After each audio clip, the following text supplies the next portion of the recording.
Bismillahirrahmanirrahim. Alhamdulillahi rabbil alamin. Wa bihi nasta'in ala umurid dunya waddin. Wassalatu wassalam ala al-mab'uthi rahmatan lil alamin. Nabiyyina wa habibina wa qudwatina Muhammad ibn Abdillah wa ala alihi wa sahbihi wa man walah, amma ba'du. Muslimin dan muslimat, para jemaah, para pencinta ilmu sekalian, Assalamualaikum warahmatullahi wabarakatuh. Alhamdulillah, syukur kita kepada Allah Azza wa Jalla kerana pada hari ini 1 hari bulan Ogos 2022 bersamaan dengan 3 Muharram 1444, kita dapat sambung kembali perbincangan kita dalam kitab Bahrul Madhi, kitab Bahrul Madhi, syarah kepada Mukhtasar Sunan At-Tirmizi. Para jemaah sekalian, sambungan kita di jilid yang kedua.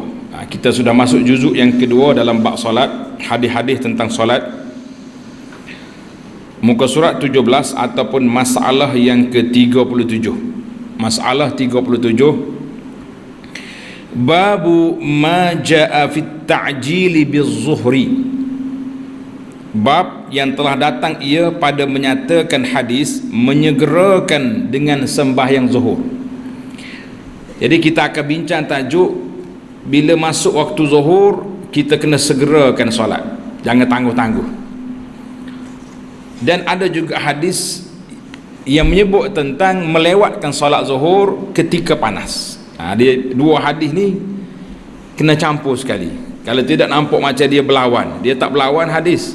Yang berlawannya salah faham kita kepada hadis. Salah faham kepada hadis, dia jadi berlawan. Hadis tak berlawan.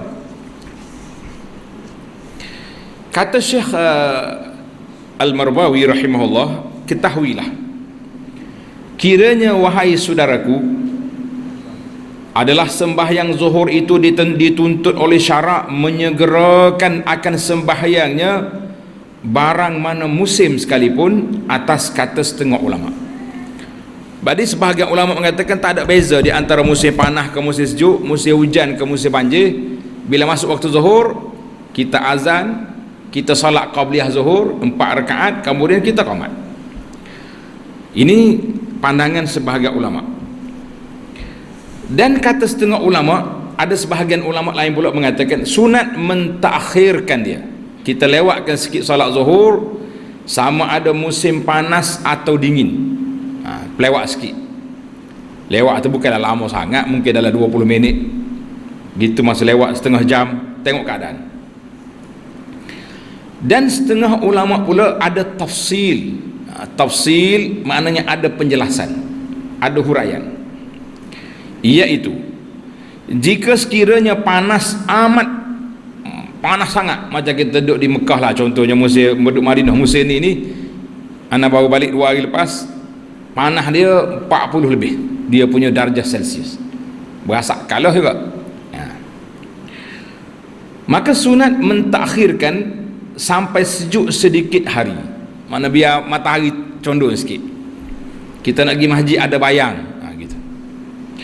Dan sekiranya musim sejuk, sunat pula menyegerakan sembahyang zuhur itu.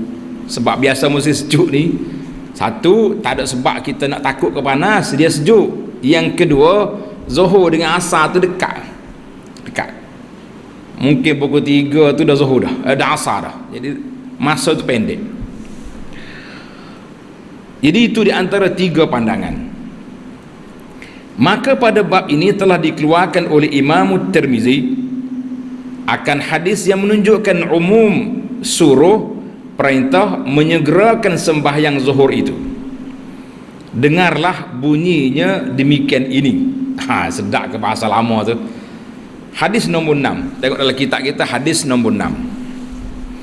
An Aisyah radhiyallahu anha qalat, ma ra'aitu ahadan kana ashad ta'jilan lizuhri min Rasulillah sallallahu alaihi wasallam.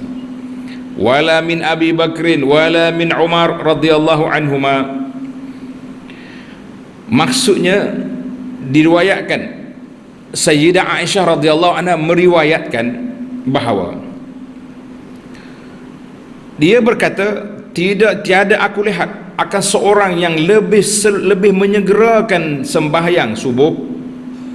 Bagi sembahyang subuh ditulis sini, sembahyang zuhur betul, maknanya silap terjemah, tandalah kita ada silap cetak tu biasalah dalam dunia ni.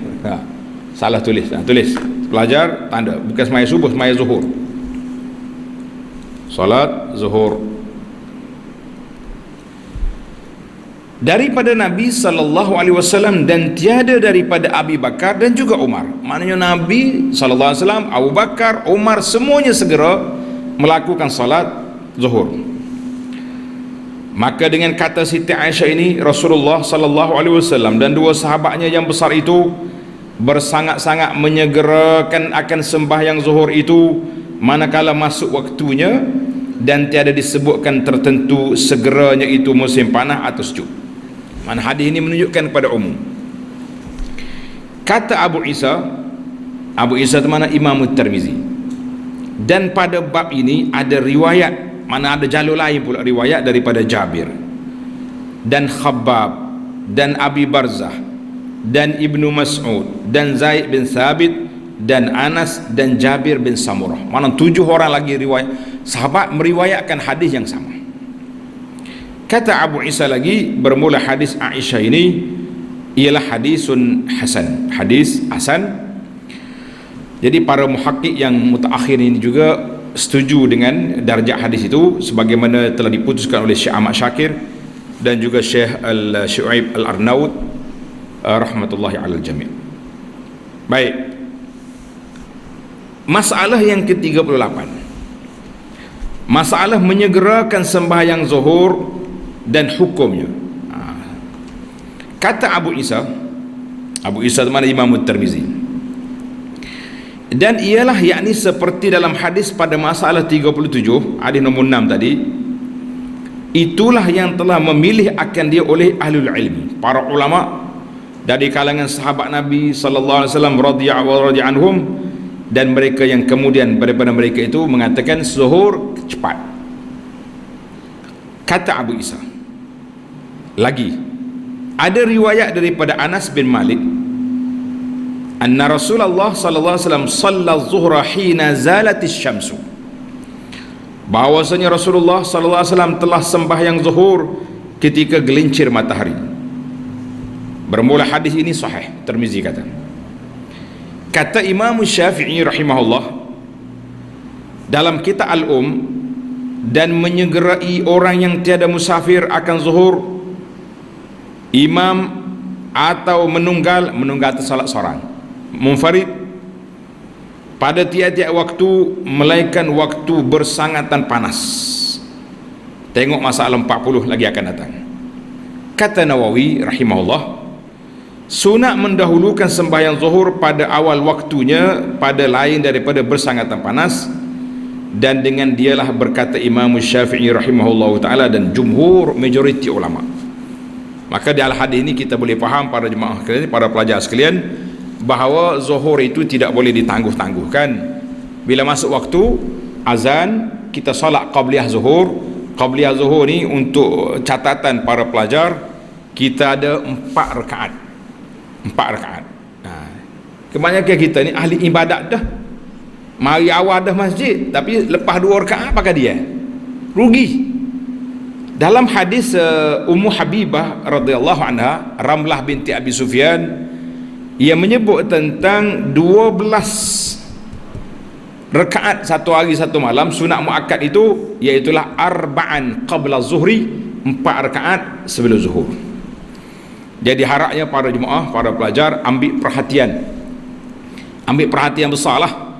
Kita solat zuhur, sebelum zuhur 4 rakaat, 2.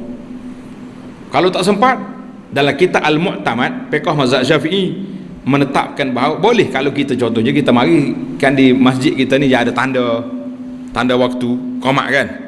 Kita kata tak ada ni. Kalau dua-dua tak sempat, kita buat 4 rakaat lalu boleh. Yang pentingnya jangan tak buat. Saya 2 ya, rugi lah. Jadi muslimin dan juga muslimat para jemaah kita ni ambil perhatian, zuhur ada 4 rakaat qabliyah. Mana habis qabliyah betul dah. Kalau kita tengok dengan takwim yang kita ada ni pun dalam 10 ke 15 10 minit dah lah 4 rakaat tu. Hak tak dah, hak mari lambat tu cerita lain. Nah, hak mari lambat tu tak boleh nak marah kau takwim kita, kena marah dia pasal apa hak mari lambat. Dengar ada cerita dulu, kita cerita apa ni, Tok Bila kena tumbuk tu sebab qomat cepat dia kata, padahal dia mari lambat. Tok Bila pun janganlah tengok orang duk solat tu, kita muraah lah juga ambil kira, kecuali dia lambat sangat, janganlah. Kalau tidak orang lain lagi kerja lagi tengah hari ni, waktu berjabat, waktu macam-macam kita ada. Baik para jemaah sekalian, kita pindah kepada masalah 39. Ini khas, dia panggil khas ketika waktu panas. Babu ma ja'a fi ta'khir az-zuhri fi shiddatil har. Bab yang telah datang ia pada menyatakan sunat, menyatakan hadis mentakhirkan zuhur dalam masa bersangatan panas. Mana musim panas? Musim panas kita sini tak rasa. Anda tengok musim panas di Malaysia ni, panas dia lebih kurang ya, sederhana sangat. Tapi kalau musim panas di negeri Arab, terutama sekali Madinah, dia Madinah dengan Mekah beza dah, jauh jarak. Sejuk Madinah lebih sejuk daripada Mekah, panas pun Madinah lebih panas daripada Mekah. Madinah dia ada kelebihan situ. Ketahuilah kiranya wahai saudaraku, bermula mentakhirkan sembahyang zuhur itu jikalau bersangatan panas, tetapi adakah dituntut takhir itu bagi orang yang hendak pergi berjamaah ke masjid? Masalan, kita nak pergi masjid, kalau kita solat lambat, atau umum bagi orang yang pergi berjamaah atau tak pergi. Maknanya hak ni untuk orang pergi masjid ke, hak duduk di rumah pun, hak tak pergi masjid pun lewat juga solat. Itu soalan dia. Maka dapat hukumnya akan dihuraikan pada masalah yang ke-40 bawah nanti. Dan ini hadis ini dikeluarkan oleh Imam Tirmizi, akan jadi menunjuk suruh nanti sejuk. Maknanya hadis ini menunjukkan bahawa ada arahan Nabi sallallahu alaihi wasallam supaya tangguhkan dulu, tunggu biar matahari itu agak kurang sikit panas. Menunjukkan suruh nanti sejuk hari pada sembahyang zuhur, demikian bunyinya. Tengok hadis yang ke-7. An Abi Hurairah radhiyallahu anhu qala Rasulullah sallallahu alaihi wasallam idza ishtadda al-har fa abridu biz-zuhri 'anis salah fa inna shiddatal har min fayhi jahannam. Qala at-Tirmizi hadisun hasanun sahih. Maksudnya daripada Abi Hurairah radhiyallahu anhu, sabda Nabi sallallahu alaihi wasallam, apabila bersangatan panas hari, maknanya cuaca udara terlalu panas, maka nantilah sejuk oleh sekalian kamu dengan zuhur daripada sembahyangnya, maka bahawasanya bersangatan panas hari itu daripada haba-haba panas api neraka Jahannam. Jadi neraka ni dia panas sangat, dia keluarkan wak dia panas. Kata Abu Isa, dan pada bab ini ada riwayat daripada Abi Sa'id dan Abi Zar dan Ibnu Umar dan Al-Mughirah dan Al-Qasim bin Safwan daripada bapaknya, dan Abi Musa dan Ibnu Abbas dan Anas. Maknanya ada lebih kurang 8 ataupun 9 orang sahabat yang meriwayatkan hadis ini. Kata Abu Isa lagi, bermula hadis Abi Hurairah ini ialah hasan lagi sahih. Alhamdulillah, hadis ini pun para muhaqqiqun juga mengatakan hadisnya sahih. Dan asal hadis ini, para pelajar tanda, aslul hadis telah dikeluarkan oleh Imam Syafi'i dalam dan Bukhari dalam sahih, dan Muslim dalam sahih. Mana hadis ini ada dalam Bukhari, Muslim, mana hadis sahih. Baik, sekarang ini kita berpindah kepada masalah 40. Masalah 40 ni masalah yang kita nak bincang tentang nak lewat ke tak lewat. Masalah mentakhirkan zuhur pada musim panas. Kata Abu Isa At-Tirmizi, dan sungguhnya telah memilih oleh satu kaum, satu kumpulan daripada ulama akan takhirkan sembahyang zuhur dalam waktu bersangatan panas. Kalau panas sangat kita lewat zuhur. Kalau zuhur pukul 12.30, kita solat pukul 2.30. Dan ialah perkataan mana pandangan Abdullah bin Mubarak dan Imam Ahmad dan Ishaq bin Rahawih. Ini semua ni ulama salaf, ulama-ulama mujtahidun. Kata Imam Syafi'i, hanya sahaja menanti sejuk dengan zuhur itu apabila adalah masjid yang dipergi oleh ahlinya dari jauh. Syafi'i kata, kalaulah masjid kita jauh daripada penempatan orang, nak berjalan mari pula tak ada bayang, kita lewatkan zuhur. Manakala zuhur pukul 1.30, kita 2.30 baru kita azan. Itu kata Syafi'i. Maka ada pun orang yang sembahyang seorangan hanya di rumah dia ya, dan yang sembahyang dalam masjid kaumnya, mana di dalam kampung dia ya, jalan pun taklah jauh sangat, maka yang lebih aku suka baginya bahawa tiada mentakhirkan sembahyang dalam masa yang bersangatan panas. Jadi Syafi'i bersyarat, kita tengok kita nak solat tu di mana. Kalau masjid tu dekat, ataupun kita solat dalam kawasan yang ada teduh, solat ya, tak payah tangguh. Kata Abu Isa lagi, dan maksud mereka yang berjalan dan mengatakan takhir zuhur pada waktu panas sama dipergikan ke masjid atau tiada. Tak ada, sama ya, asalkan panas-panas lah. Ialah yang lebih aula dan lebih kuat mengikutnya. Maknanya yang membezakan pada musim panas itu lebih aula. Dan adapun barang yang berjalan, maknanya pandangan yang dipilih oleh Imam Syafi'i bahawasanya tiada mengapa rukhsah itu bagi orang yang pergi dari jauh dan masyakkah itu saja, maka bahawasanya pada hadis Abi Zar barang yang menunjukkan atas menyalahinya apa yang dikata oleh Syafi'i. Jadi Abu Zar bawa satu riwayat lain berbeza dengan pandangan Imam Syafi'i. Apa dia kata? Qala Abu Zar, kunna ma'an Nabi sallallahu alaihi wasallam fi safarin fa'azzana Bilalun bi salati az-zuhri faqala an-nabi sallallahu alaihi wasallam ya Bilal abrid thumma abrid. Maksudnya, kata Abu Zar, adalah kami bersama Rasulullah sallallahu alaihi wasallam dalam satu musafir, maka bang Bilal dengan sembahyang zuhur, dan masuk waktu zuhur Bilal pun azan. Maka sebelum Nabi SAW, ya Bilal abrid, nanti sejuk sikit. Bilal tunggu dulu, berhenti azan, nanti matahari condor sikit. Dua kali Nabi kita ulang, ya Bilal abrid thumma abrid, nanti sejuk dulu. Hadis ini dikeluar oleh Syafi'i dan juga dikeluar oleh Imam Muslim. Hadis Abu Zar ini dikeluar oleh Imam Muslim, tak ada dalam Muslim. Kata di Syekh, maka jikalau adalah maksud menanti sejuk itu atas barang yang dijalankan yang dipegang oleh Imam Syafi'i, nasyaya tiada ada nanti sejuk Nabi dan sahabatnya itu bermaksud kerana perhimpunan mereka itu dalam musafir, mana duduk satu tempat, dan adalah mereka itu tiada berhajat akan datang dari jauh. Ini pandangan komen kepada siapa? Kata Tirmizi mengulas pandangan Imam Syafi'i. Kata Abu Isa, pada menyambungkan hadis Abi Zar itu, iaitu tiada berhentilah Bilal daripada qamat sembahyang zuhur dengan kerana menanti sejuk hari sebagaimana suruh Nabi sallallahu alaihi wasallam, hingga kami lihat akan bayang-bayang. Maka bila apa berhenti, tak jadi azan, tak jadi qamat, sehingga kami lihat akan bayang-bayang yang cangkat atau bukit yang tinggi itu telah nyata. Maknanya Nabi kita tunggu sekejap, bila ada bukit tak ada bayang, barulah dia salat. Kemudian qamat ia, maka sembahyang ia. Faqala Rasulullah sallallahu alaihi wasallam, maka Nabi beritahu kenapa kita tak mau berjalan tengah panas, tak solat waktu tu.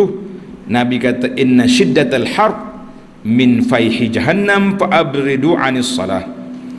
Bahawasanya bersangatan panas itu daripada panas wap senggor, dipanggil wap neraka jahannam, maka adalah nanti sejuk sekalian kamu daripada sembahyang, kata Abu Isa, bermula hadis ini hasan lagi sahih.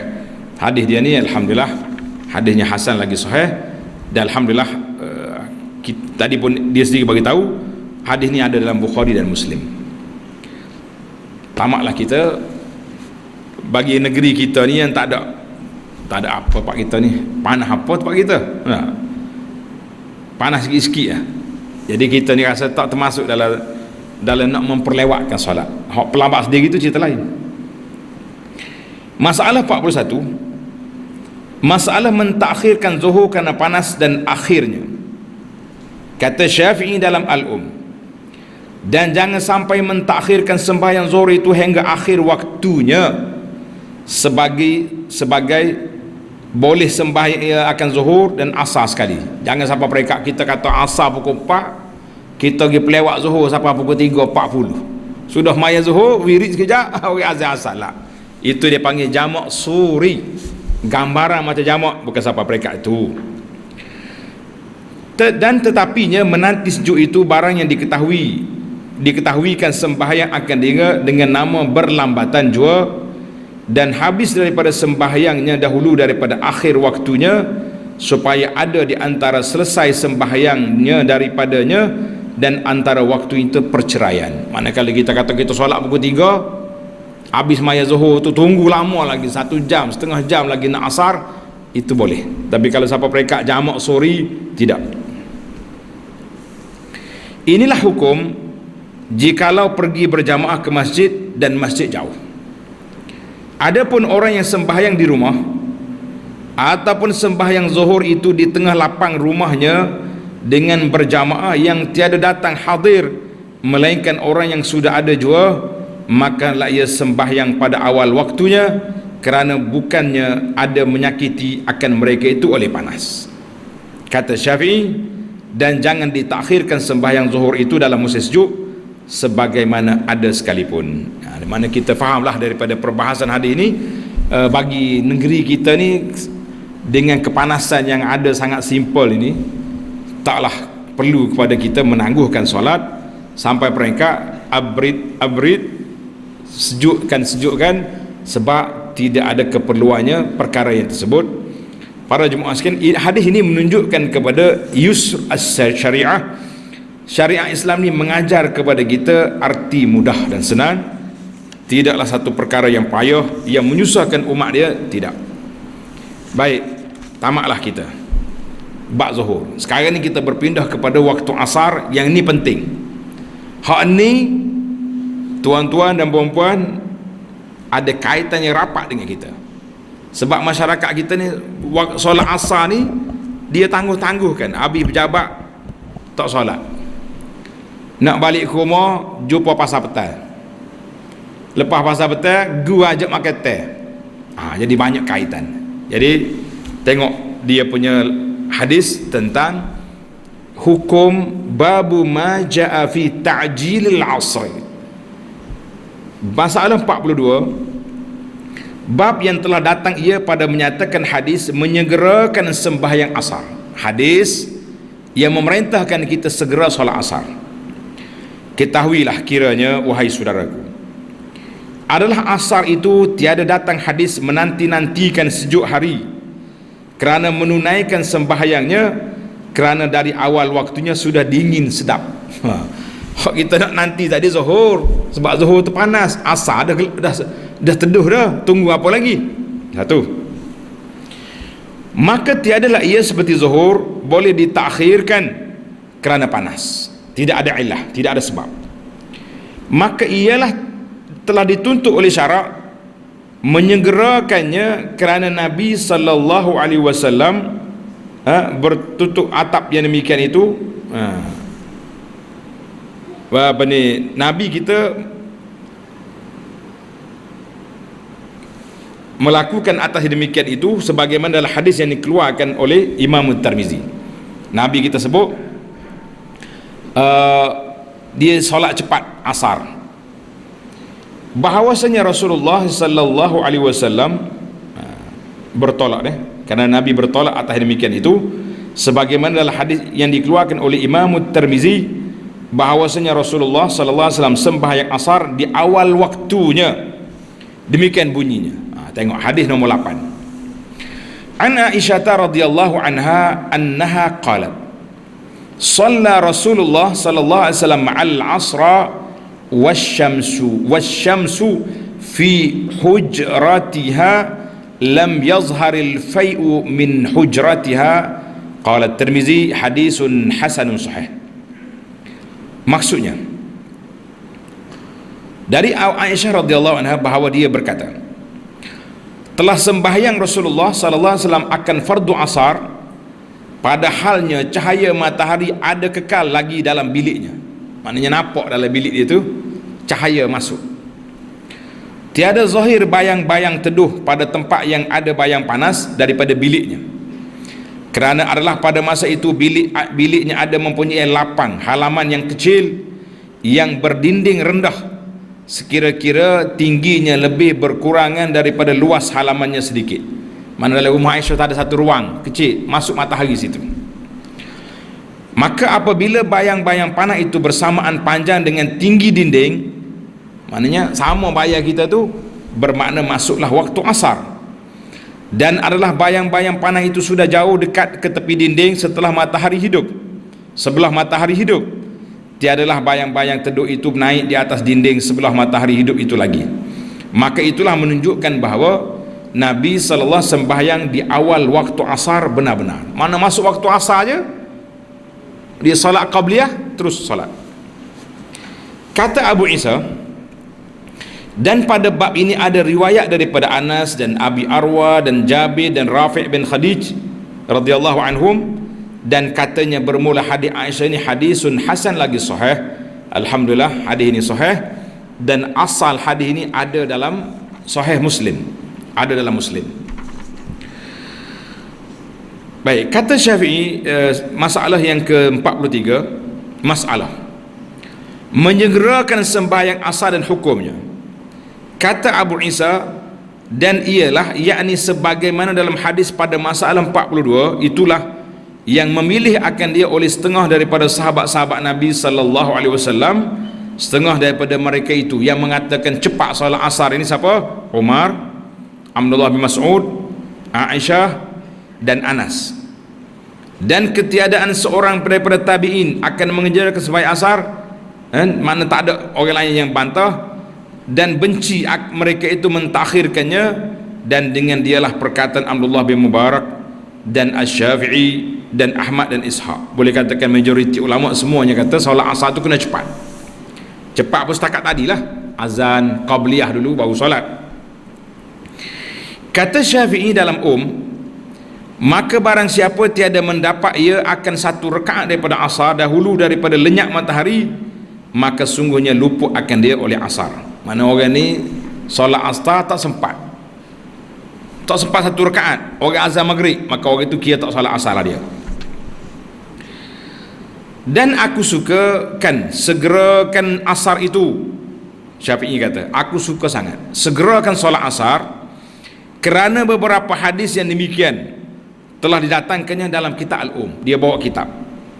Dan kata Nawawi rahimahullah, dua hadis yang telah diriwayatkan oleh Muslim dalam sahihnya itu sharih, jelas, mana sharih, menunjukkan kepada arahan menyegerakan sembahyang asar pada awal waktunya, dan bahawasanya waktunya itu masuk ia dengan jadilah bayang-bayang suatu itu dua kali seumpamanya. Dua kali bayang, dua seumpamanya. Baik, kita dah bahas dulu tentang waktu asar tu. Masalah yang ke-44, ni, yang ni kita kata masalah yang penting untuk kita ambil perhatian. Tengok, waktu asar sembahyang orang munafik. Tuan-tuan tulis tanda sikit, waktu merbahaya, dia panggil waktu solat munafik. Wahai saudaraku, amatlah dicela oleh syarak akan orang yang melambatkan sembahyang asar, sebagaimana yang tersebut dalam hadis yang dikeluarkan oleh Imam Tirmizi. Demikian bunyinya. Tengok hadis nombor 9. Anil Ala bin Abdurrahman annahu dakhala ala Anas bin Malik fi darihi bil Basra hina sarafa min az-zuhri. Diriwayatkan daripada Al-Ala bin Amr Rahman bahawa dia masuk bertemu Sayyidina Anas bin Malik, khadam Nabi sallallahu di rumahnya di negeri Basrah. Pada waktu berpaling ia, kemudian daripada selesai solat zuhur. Jadi lepas maya zuhur dia pergi ziarah Anas. Wadaruhu bi jambil masjidi, dan rumahnya di sebelah masjid. Faqala qumu fasallul asr. Maka Anas berkata, maka manakala sudah masuk kami ke rumahnya, bertanyalah ia. Siapa dia tanya? Anas tanya, sudahkah kamu sembahyang asar? Jawab kami, adalah kami baru lepas sembahyang zuhur datang kemari ini. Faqala qumu fasallul asra. Maka katanya, bangun sekalian kamu maka sembahyang asar. Qala faqumna fasallaina. Maka bangunlah kami dan maka sembahyang kami. Falamman sarafna qala sami'tu Rasulullah sallallahu alaihi wasallam. Maka tatkala sudah berpaling kami daripada sembahyang, berkatalah ia, aku telah mendengar Rasulullah sallallahu alaihi wasallam bersabda. Nabi kata apa? Tilka salatul munafiq yajlisu yarqubu syamsa hatta idza kanat baina qarnay syaitan qama fanaqara arba'an la yazkurullaha fiha illa qalila. Nabi kata apa? Itulah sembahyang, yakni sembahyang asar yang ditakhirkan itu ialah sembahyang orang munafik. Duduk memerhatikan matahari akan masuknya, mana duduk tunggu matahari jatuh, dan lenyapnya, hingga apabila ada ia antara dua tanduk syaitan, bangunlah ia sembahyang. Maknanya matahari nak jatuh dah, seolah-olah matahari jatuh atas tanduk syaitan. Maka dipatuknya 4 patuk, macam patuk ayam, pok begitu ya, tak ada tomak nina. Tiada menyebut ia akan Allah padanya malaikat sedikit. Kata Abu Isa, hadis ini hasan lagi sahih. Alhamdulillah, hadis ini sahih. Mana hadis ini larangan daripada kita mentakhirkan solat asar. Masalah yang ke-45, mentakhirkan asar dan celaan. Kata Nawawi rahimahullah, adalah sabda Nabi sallallahu alaihi wasallam pada masalah 44. Nabi kata apa? Tilka salatul munafiq, yakni sembahyang asar yang ditakhirkan itu ialah sembahyang orang munafik. Terang-terang padanya Nabi sallallahu mencela mentakhirkan sembahyang asar dengan tiada uzur, kerana sabdanya lagi yajlis yarqubus syams, artinya duduk ia memerhatikan matahari. Duk maya lambat lagi ni, dah lagi buar dulu, buis cawer dulu, duk tunggu matahari nak jatuh baru nak solat. Itu cara munafik. Demikian itulah fi'il, perbuatan orang munafik, supaya jangan keluar ia daripada nama mendirikan sembahyang di mata orang-orang, maka ia pun buat-buat menunjukkan dirinya dalam taat, walaupun di akhir waktu sekalipun. Jadi kita jangan menjadi munafik lah dalam bab ini. Orang yang menangguh-nangguhkan solat asar ini ditakuti dia bersifat seperti sifat munafik yang disebut oleh Nabi sallallahu alaihi wasallam. Baik, kita pergi pada masalah 46. Apa makna Nabi kata matahari jatuh di antara dua qarnai syaitan, dua tanduk syaitan? Apa maksud dia? Masalah tanduk syaitan dan maksudnya tanduk. Kata Nawawi rahimahullah ta'ala, ada pada hadis dalam masalah 44 itu Nabi kata hingga apabila ada ia di antara dua tanduk syaitan, maka telah bersalah-salahan ulama padanya. Ulama beza pandangan apa dia maksud tanduk syaitan. Kata setengah ulama, ialah sebetulnya syaitan mempunyai dua tanduk dengan sungguhnya. Dengar ni, ada ulama kata syaitan memang bertanduk dia. Kalau kita tengok hok tanduk itu syaitan, bukan orang. Maka orang yang mentakhirkan asar dengan memerhatikan matahari berbetulan dengan dua tanduknya pada waktu matahari ghurub tu jatuh, terbenam, dan tulu matahari naik, maka sebab dikatakan matahari berbetulan dengan dua tanduknya kerana bahawasanya kufar, puak-puak kafir, sujud mereka itu bagi matahari ketika ghurub, ketika matahari terbenam, dan tunduk ketika matahari naik. Maksudnya puak kafir dia tunduk masa tu. Maka Nabi kita larang kita solat masa tu. Maka syaitan itu pun menyertai akan dia, berdiri di hadapannya seolah-olah matahari naik dan turunnya membetuli antara dua tanduknya. Maka ia berdiri demikian supaya adalah orang-orang yang sujud bagi matahari pagi dan petang itu pada rupa sujud kepadanya, macam sujud ke syaitan. Dan terpandang-pandang ia bagi dirinya dan juak-juaknya semua orang sujud kepadanya, bukan sujud pada matahari. Jadi matahari nak jatuh, syaitan duduk situ. Macam kita macam seolah-olahnya matahari jatuh di bawah tanduk syaitan. Jadi orang sujud matahari macam dia sujud ke dia.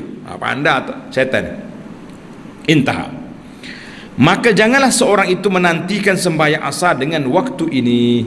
Jangan kita jadi siapa dia tangguh-tangguhkan solat asar, siapa mereka habis pasar, habis benda dia pergi, balik-balik dekat nak jatuh matahari baru solat, maka itu dia panggil solat munafik, wal iyaz billah. Masalah yang ke-47, sembahyang patuk ayam dan celaannya. Patuk ayam ni kalau dia makan kan tak kan. Jadi orang semaya pula gitu juga. Allahu akbar, Allahu akbar, Allahu akbar. Jadi tak ada tumakninah. Wahai saudaraku, pada hadis dalam masalah 44 itu Nabi kata qama fa naqaraha arba'an la yazkurullah illa qalila. Berdiri ia maka mematuklah ia akan dia 4 kali patuk, yakni sembahyang orang yang mentakhirkan asar itu akan 4 rakaat dengan sehabis-habis segera, kerana takutkan keluar daripada waktu. Sebagai ibarat ayam memagut, ia 4 kali pagut akan makanannya di atas tanah. Demikianlah orang yang sembahyang bersegera itu tiada menyebut nama Allah melainkan sedikit, yakni tiada ia menyempurnakan iftitah, baca doa iftitah pun tak, atau surah, atau mengucap tasbih, atau takbir, atau sempat khusyuk, atau sempurna tumakninah, bahkan bacaan dengan anggit-anggit jua, mana laju, dan rokok sujud dengan cicah-cicah anggit, maknanya cepat-cepat ya. Maka kata Imam Nawawi rahimahullah, pada hadis itu terang-terang Rasulullah sallallahu alaihi wasallam mencela akan orang yang sembahyang bersegera dengan sekira-kira tiada sempurna khusyuk dan tumakninah dan zikirnya, kerana telah disabdakannya sembahyang demikian itu sembahyang orang munafik, dan orang munafik itu tempat neraka kerana membalasi fi'ilnya, tempatnya dalam neraka, kerana itulah balasan kepada perbuatannya, wal iyaz billah. Jadi ingatlah para jemaah sekalian, waktu asar ni kita dah belajar di awal-awal dulu, apa dia, kita dah belajar di awal dulu bahawa waktunya bagi dua, makna waktu pilihan, kemudian waktu darurat lain. Jadi kita kena waktu pilihan, waktu makruh, waktu darurat, jangan lebih daripada waktu makruh kalau nak tangguh pun, kerana kalau tidak dia akan masuk kepada waktu salatul munafik. Na'udzubillah. Baik, sebagai penutup bab asar ada sikit lagi, babu ma ja'a fi ta'khiri salatil asri. Ini bab mentakhirkan, bab 48, bab yang telah datang ia pada hadis mentakhirkan sembahyang asar, boleh ke tidak? Ketahuilah kiranya wahai saudaraku, telah lalu menerangkan setengah daripada sahabat-sahabat Nabi dan tabi'in dan ulama yang mujtahidin yang sukakan segera menunaikan sembahyang asar dan bencikan mentakhirnya, dan berpegang mereka itu dengan beberapa hadis yang sahih. Maka bab ini telah dikeluarkan oleh Imam Tirmizi akan satu hadis yang menunjukkan Nabi ada mentakhirkan sembahyang asar, demikian bunyinya. Ada juga Nabi lewatkan. Tengok hadis nombor 10. An Ummi Salamah radhiyallahu anha annaha qalat kana Rasulullah sallallahu alaihi wasallam ashadda ta'jilan liz-zuhri minkum wa antum ashaddu ta'jilan lil-'asri. Maksud dianya, riwayat Ummu Salamah isteri Nabi, bahawasanya berkata ia adalah Rasulullah sallallahu alaihi wasallam sangat bersegera bagi sembahyang zuhur lebih daripada kamu sekalian, dan sekalian kamu lebih segera bagi sembahyang asar, maka sudahlah bersalah-salahan perbuatan kamu dengan Nabi, ianya melambatkan sembahyang asar dan kamu menyegerakannya. Satu hadis. Hadis ini rawahu Tirmizi bi sanadin sahih. Kemudian Tirmizi bawa lagi satu hadis. Kemudian daripada sudah didatangkan oleh Tirmizi akan hadis ini, tiadalah pula ia mendatangkan apa kata ulama mujtahidin. Dia tak kata apa. Dia tak kata apa. Tetapi dapat dipaham daripada katanya dalam masalah 43 itu juga, setengah daripada ulama tiada menyalahkan mentakhirkan asar. Dan pula Abu Isa tiada dikhabarkannya hadis ini hasan atau sahih.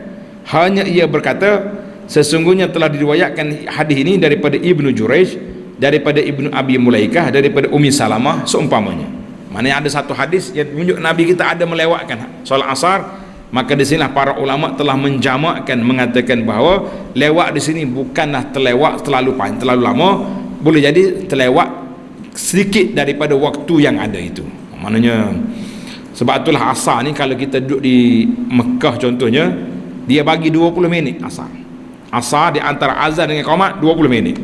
Mana sempatlah kalau kita nak pergi solat asar tu, nak solat qabliyah asar 2 rakaat, 4 rakaat. Dalam hadis Nabi sebut, salli qabla al-asr arba'an. Rahimallahu ra'an salla qabla al-asri arba'an. Mudah-mudahan Allah Ta'ala bagi rahmat kepada orang yang solat sebelum asar 4 rakaat. Cuma hadis sebelum asar ini dia tidak masuk dalam yang 12 rakaat hadis Ummu Salamah, Ummu Habibah tadi. Yang belum zuhur tadi termasuk dalam sunat muakkad.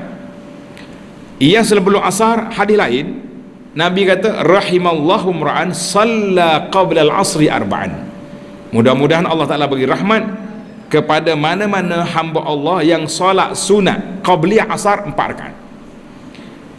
Jadi kata di para ulama, siapa dia nak ambil doa Nabi ni, maka dia solatlah, nak ambil rahmat daripada doa Nabi, adalah kita solat qabliyah asar 4 rakaat. Jadi mentakhir di sini bukanlah makna lama, cuma sekejap sahaja, nak banding dengan takhir solat zuhur pada waktu panas tadi. Wallahu alam. Tamatlah perbincangan kita. Insya-Allah kita akan sambung lagi dalam sidi akan datang masalah 49, babu ma jaa fi waqtil maghribi, bab pada menyatakan waktu maghrib dan juga pada waktu isya. Insya-Allah kita akan sambung dalam sidi akan datang. Subhanakallahumma wa bihamdika asyhadu an la ilaha illa anta astaghfiruka wa atubu ilaik. Wa sallallahu ala nabiyyina Muhammad wa ala alihi wa sahbihi ajma'in walhamdulillahi rabbil alamin. Wassalamu alaikum warahmatullahi wabarakatuh.